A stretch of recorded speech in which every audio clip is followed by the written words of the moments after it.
सर्वांना माझ्याकडून नमस्कार।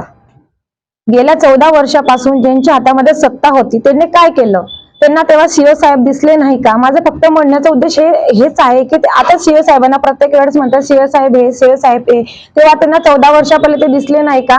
आणि माझ्या कुठल्याही नगरपालिकेच्या कामामध्ये जर त्यांना अडथळा आणला तर मी त्यांच्यावर गुन्हा दाखल करणार म्हणजे करणार।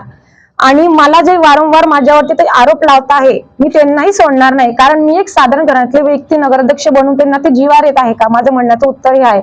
मला याचे उत्तर पाहिजे की का गरीब घरातली मुलगी एक नगराध्यक्ष बनू शकत नाही का? मला अधिकार नाही का त्या गोष्टीचा? आणि वारंवार का मला त्या गोष्टीचा त्रास देण्यात जातोय? जर मला कुठल्याही गोष्टीचा त्रास झाला तर मी त्यांच्यावर कंप्लेंट करेन, गुन्हा दाखल करेन। मी हे सहन करणार नाही।